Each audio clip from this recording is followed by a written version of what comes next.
여러분 안녕하십니까? 비어있어 보여도 속이 꽉 차있는 시사 깡통입니다. 여러분, 나경원 원내대표의 지난 3월 원내교섭단체 대표연설 기억하시나요? 그 당시 문재인 정부와 여야 사당에서 너나 할 것 없이 나 대표의 연설을 두고 막말이라는 식으로 프레임을 씌워서 물어뜯었던 거 다들 기억하실 겁니다. 특히 북한의 수석 대변이라는 그 부분만 확대해서 막말 프레임을 씌웠는데, 그게 정확하게는 문재인 대통령이 김정은의 수석 대변이라는 낯뜨거운 이야기를 듣지 않게 해주십시오 라는 말이었는데, 언론에서 문재인 대통령은 김정은의 수석 대변이라고 말했다는 식으로 왜곡했습니다. 하지만 전문을 보면 문재인 정부의 실정을 조목조목 짚어서 비판하는 명연설이었는데, 그런 식으로 왜곡되어서 안타까웠습니다. 오늘도 나경원 원내대표가 원내교섭단체 대표연설에서 문재인 정부에 뼈를 때리는 발언들을 많이 했습니다. 먼저 나 원내대표는 우리 국민들이 불안의 시대에 살고 있다는 말로 운을 떼면서 붉은 수돗물 사태, 읍명초등학교 화재 사고, 엄청난 세금 인상, 일본의 통상 보복 등을 언급하며 최근 이슈를 부각했습니다. 이어서 문재인 정부가 대통령이 앞장서서 국민 분열을 조장한다는 비판하면서 정권을 비판하면 불이익이 따른다는 공포심이 학계와 공직사회를 짓누르고 있다는 매우 적나라한 비판을 했습니다. 이어서 나 원내대표는 패스트트랙을 비판하면서 연동형 비례대표제와 공수처 설치를 밀어붙인 현 여당과 야 3당을 비판했는데요. 사실 앞에 말한 부분에도 이번 정부에 대해 매우 중요한 비판이지만, 이번 연설문의 핵심은 문재인 정부의 폭주를 신독재라는 말로 비판하는 데 있다고 생각합니다. 여기서부터는 나경원 원내대표의 연설문을 일부를 그대로 옮기겠습니다. 존경하는 국민 여러분, 선배 동료 의원 여러분, 자유가 없는 민주주의가 오히려 독재 수단으로 오용되고 독재자가 선거를 악용해 득세한 사례를 우리는 역사에서 쉽게 확인할 수 있습니다. 저는 문재인 정권 역시 국민의 자유와 기본권이 아닌 이 정권의 절대 권력 완성을 위해 민주주의를 악용하고 있다는 생각을 지울 수가 없습니다. 이것이 바로 이코노미스트지가 말한 신독재 현상과도 부합합니다. 최악의 정치 혼란기에 출범한 문재인 정권, 국민들은 안정과 통합의 정치를 기대했습니다. 하지만 그 기대 얼마 가지 않아 무참히 꺾였습니다. 지난 문재인 정권 2년, 반대파에 대한 탄압과 비판 세력 입막음의 연속이었습니다. 정권을 비판하면 독재, 기득권, 적폐로 몰아갑니다. 경제, 외교, 민생 무엇 하나 제대로 하지 못하는 무능을 이 정권은 적폐몰이로 덮으려고 합니다. 대통령이 앞장서서 분노의 여론을 자극합니다. 좌평양 언론과 극렬 세력의 돌팔매질이 시작됩니다. 그렇게 문재인 정권은 증오의 정치만을 반복해왔습니다. 절대 권력 완성에 방해가 되는 세력과 기관은 철저하게 탄압하고 장악하고 있습니다. 저항하는 언론인에게는 모욕을 퍼붓습니다. 공영방송을 정권 찬양방송으로 전락시켰습니다. 대법원, 헌법재판소 착착 접수해가고 있습니다. 걸림돌이 될 만한 그 어떤 것도 용납하지 않습니다. 이 사회 전체를 청와대 앞에 무릎 꿇히겠다는 것입니다. 어떻게 생각하시나요? 매우 적나라한 문재인 정부에 대한 비판 아닙니까? 사실 이게 문재인 정부 출범 이후 2년 동안 행적에 대한 가장 핵심적이고 본질적인 비판이 아닐까 합니다. 어떤 정부든 정책이 실패할 수 있습니다. 그리고 어떤 정부든 모든 정책이 성공한 적도 없습니다.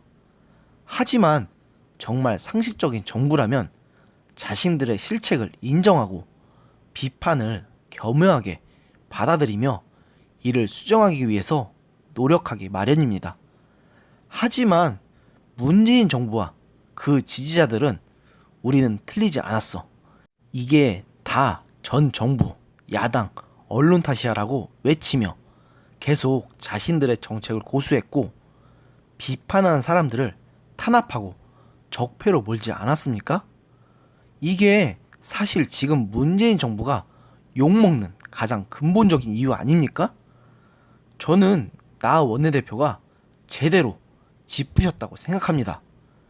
이어서 나 원내대표는 베네수엘라를 파탄으로 몰고 간 장본인인 차베스의 집권과 권력화도 민주주의 제도 위에서 이뤄졌다. 문재인 정권도 방심할 수 없다. 이대로라면 문재인 정권도 방심할 수 없다.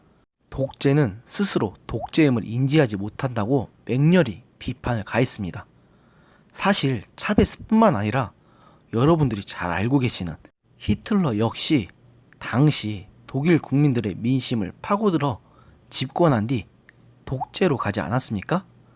제대로 야당에 의한 견제가 이뤄지지 않는다면 문재인 정부가 차베스나 히틀러처럼 되리라는 보장은 그 어디에도 없습니다.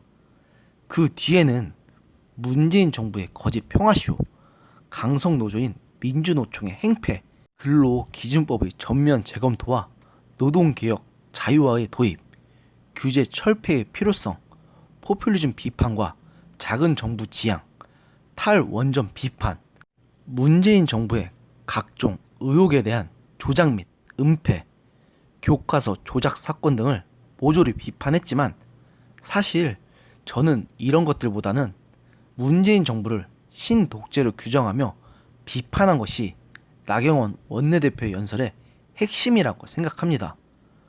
여러분, 왜 요즘 사람들이 자꾸 유튜브로 몰린다고 생각하시나요?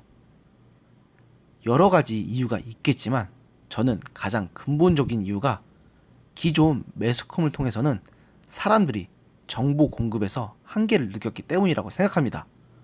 생각해 보십시오. 어떤 정권이든 정권을 잡고 나서 가장 먼저 한 일 중의 하나가 신문과 방송 같은 매스컴을 장악하고 자신들에 대한 프로파간다를 하는 것이었습니다. 이번 정부도 예외가 아니고요. 그만큼 언론의 힘이라는 것이 막강한 것입니다. 하지만 이번 정부에서는 신문과 방송이 기술의 발달과 맞물려서 더 이상 예전 같은 언론 장악을 하지 못하고 있습니다. 그리고 그 중심에는 유튜브가 있고요. 그래서 지금 정부에서 HTTPS 차단 같은 각종 규제 정책을 펴고 있지만 이것은 오히려 반발과 국제사회에 대한 비판만 불러오고 있죠. 그리고 이것은 현재 현 정부에 대해서 비판적인 시각을 가지고 계신 분들께서는 매우 긍정적인 신호라고 생각합니다. 나경원 원내대표께서 이번에는 제대로 문재인 정부의 실정을 비판하셨다는 생각입니다. 하지만 여러분, 아직도 문재인 대통령을 지지하는 사람들과 여야 사당이 나경원 원내대표의 연설에 대해서 토착 외구 같은 저질 프레임을 씌워서 공격하는 것을 보면 아직도 멀었다는 것이 많이 느껴집니다. 대체 우리는 언제까지 이런 식으로 서로 반목하는 정치를 해야 하는 것인지도요. 나경원 대표를 좋아하는 분도 계시고 싫어하시는 분도 계실 겁니다. 그래서 이번 연설을 두고서도 많은 의견이 오갈 것이라고 생각합니다. 그러나 이것만은 명확하게 하겠습니다. 그 사람을 싫어한다고 해서 그 사람의 말이 전부 틀린 것은 아닙니다. 나경원 원내대표의 연설에서 무엇이 옳고 그른지는 이 방송을 시청하시는 분들께서 한번 잘 생각해 보고 판단하시기 바랍니다. 오늘의 영상은 여기까지였습니다. 여러분들의 구독과 좋아요는 저에게 큰 힘이 됩니다. 들어줘서 감사합니다.